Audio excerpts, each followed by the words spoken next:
नमस्कार, आप देख रहे हैं आरएडी न्यूज और मैं हूं योगेश चक्रवर्ती। बिहार विधानसभा का बजट सत्र काफ़ी ही हंगामेदार चल रहा है। विपक्ष आक्रामक ढंग से जो है सत्ता पक्ष को घेर रहा है। आज प्रतिपक्ष के नेता तेजस्वी यादव ने किसानों की धान खरीदारी का मुद्दा सदन में उठाया और सदन का बहिष्कार किया। बाहर निकलकर वे मीडिया से मुखातिब हुए और उन्होंने कहा कि सरकार ने जो धान की कीमतें तय की है, जो एमएसपी तय की है, उस पे खरीदारी नहीं हो रही है और किसानों के धान अब भी खलिहानों में पड़े हुए हैं। किसान मजबूर हैं और बिचौलिया इसका फ़ायदा उठा रहा है। सुनिए तेजस्वी यादव ने और क्या क्या आरोप सरकार पर मढ़े।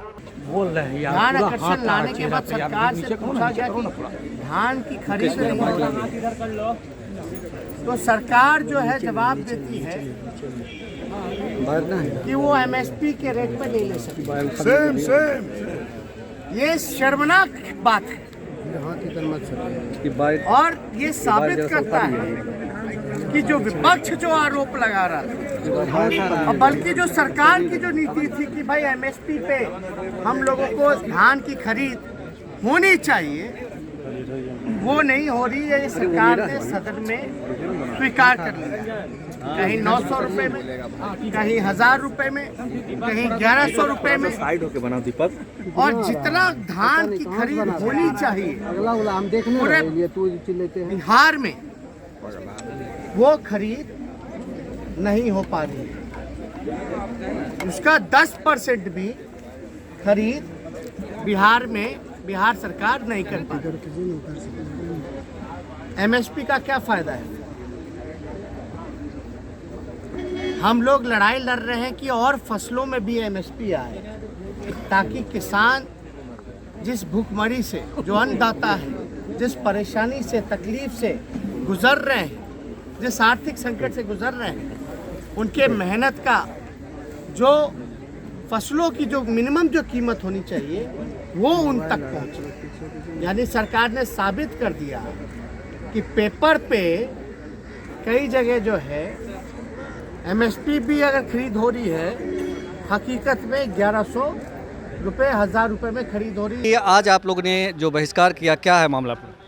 देखिए, आज सदन में ध्यान आकर्षण था और एमएसपी के रेट पर धान खरीद की बात हो रही थी और मंत्री ने साफ शब्दों में कह दिया हम लोग एमएसपी रेट पर धान खरीद नहीं करेंगे, सरकार नहीं खरीद सकती। जबकि माननीय नीतीश कुमार मुख्यमंत्री ने उन्होंने बनाया है, उन्होंने कहा था कि एमएसपी रेट पर धान खरीद हो रही है। हम लोग तो शुरू से आवाज़ उठा रहे हैं। किसान जो आंदोलन कर रहे हैं आज 4 महीने से ऊपर से, यही मुद्दा है कि आप एमएसपी हटा के बड़े उद्योगपतियों को खरीदने के लिए मजबूर कर रहे हैं और मजबूर इसलिए कर रहे हैं कि वो भंडारण कर ले और जब किसान का उपज हो तो वो निकाल के बेचे। आप उद्योगपतियों को आगे बढ़ाना चाहते हो और मंत्री ने साफ कह दिया कि हम धान एमएसपी रेट पर नहीं खरीदने जा रहे हैं। माननीय मुख्यमंत्री से हम आग्रह करेंगे, आपके ही नीति को अवहेलना कर रहे हैं, उनको बर्खास्त करिए और उनसे पूछिए ऐसा क्यों किया और आज के जवाब में आपको देना होगा सदन में, आखिर आपके मंत्री ने ऐसा क्यों बोला, किसान के साथ ऐसा क्यों बोला, क्यों धोखाधड़ी कर रहे हैं बिहार की जनता के साथ, बिहार के किसानों के साथ, बिहार के युवाओं के साथ। इस पर जवाब माननीय मुख्यमंत्री देना होगा। आज आप लोगों ने इसी मुद्दे पे वॉकआउट किया, आगे क्या? आगे इस पर हमेशा लड़ाई लड़ते रहेंगे। किसान हमारी अन्नदाता है, उनके बिना हम आप कुछ खा नहीं सकते। 76% किसान बिहार में है और उसी की अनदेखी हो रही है। हम लोग बिल्कुल चुप नहीं बैठने वाले हैं, सड़क से सदन तक आवाज उठाते रहेंगे। एक सवाल ये भी, गवर्नर ने भी ये बात बोली थी। गवर्नर को झूठ बुलवाया, बिल्कुल बुलवाया। गवर्नर ने बोला कि एमएसपी रेट पर धान खरीद होगी और उनके मंत्री यहाँ बोले सदन में हम नहीं कर देंगे। तो गवर्नर को भी क्या सोचिए, गवर्नर को सोचना होगा कि सरकार को जो बोलता आप पढ़ देते हैं और आपकी बात नहीं मानी जाती। गवर्नर को भी संज्ञान में लेना चाहिए। दबाव में है सरकार के साथ। अब दबाव में ये नहीं जानता, लेकिन उनको भी संज्ञान में लेना चाहिए कि उनकी बात को नहीं अजीत जी, करता है। बड़ा सवाल ये है कि जो सरकार ने पैक्स के जरिए 1860 रुपया समथिंग जो धान के दाम कीमत तय किए हैं, तो क्या ये सब सिर्फ दिखावा है? बिल्कुल दिखावा। अभी भी धान 900 से 1250 रेट तक में बिका है। अभी भी किसान एमएसपी रेट पर खरीदे नहीं जा रहे हैं। पैक्स में धांधली है। मैं तो सीधा कहता हूँ कि 1867 तो किसी को मिला ही नहीं। अगर मिला भी है, पूरे देश में 6% किसानों को मिला है। ये बिल्कुल धांधली है, भ्रष्टाचार है। इसको माननीय मुख्यमंत्री को देखना होगा, माननीय प्रधानमंत्री को देखना होगा कि आप एमएसपी रेट जो तय किए हैं उस पर धान किसान क्यों नहीं खरीद रहा है। और अगर नहीं खरीद होगा तो अगले चुनाव में, लोकसभा चुनाव में, यही किसान भाई आपको गद्दी से उतार फेंकने का काम करेंगे। मतलब आप कह रहे हैं कि 1868 रुपया जो धान की कीमत तय की गई है उसके बजाय 900 रुपया में, 900 से 1200 के बीच में। 900 से बाकी के पैसे जो है मतलब बिचौलिए खा जा रहे नहीं, हैं। कोई नहीं खा रहे हैं, वो किसान को मिल ही नहीं रहा है पैसा। वो हाँ, तो बिचौलिए खा रहा है ना उसको। बिचौलिया नहीं खा रहे, धान किसान को लागत भी नहीं आ रहा है। किसान को मिलना चाहिए ना। जब नहीं लागत आगत, किसान क्या होगा, मजदूरी करेगा, खेती क्यों करेगा। ये तो सरकार को सोचना होगा। वहीं दूसरी ओर नीतीश सरकार में कृषि मंत्री ने दावा किया कि सरकार ने जो मापदंड तय किए थे उसके मुताबिक धान की खरीदारी कर ली गई है और सरकार ऐसा समझती है कि अब किसानों के खलिहान में धान नहीं है। सुनिए कृषि मंत्री ने क्या कुछ कहा। शब्द और भाषा जो है वो बड़ा महत्वपूर्ण है, उस पर नियंत्रण रखना चाहिए। धान की खरीद पर बात हो रही थी। धान का खरीद इस बार जितना हुआ पिछले वर्षों में कभी नहीं। जब इतनी खरीद हुई है तो हमारे पास भंडारण क्षमता जो है उसके अनुकूल हमने कर लिया है। और आगे फिर हम जानते हैं, इस बात की ताकीद हमने की है पूर्व के अनुभवों के आधार पर कि मिडिल फरवरी के बाद धान किसानों के पास नहीं रहता। तो अब धान तो बिचौलियों के यहाँ जाएगा और ये बिचौलियों को मदद करवाने के लिए पूछ रहे हैं। बिचौलियों के जेब में जाए एमएसपी किसानों की राशि, ये हमें कबूल नहीं।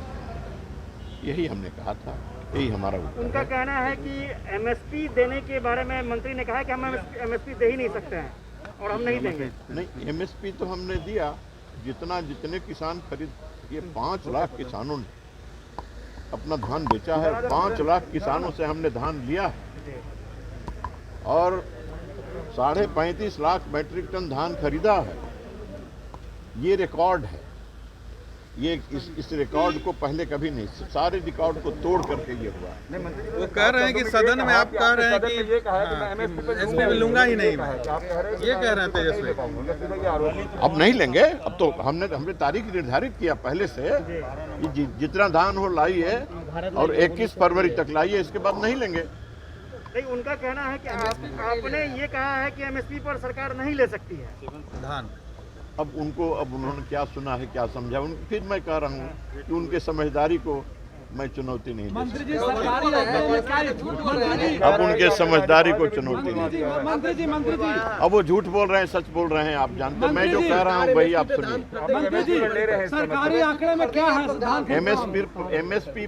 एमएसपी पर ही हमने 35 लाख मैट्रिक टन धान लिया है।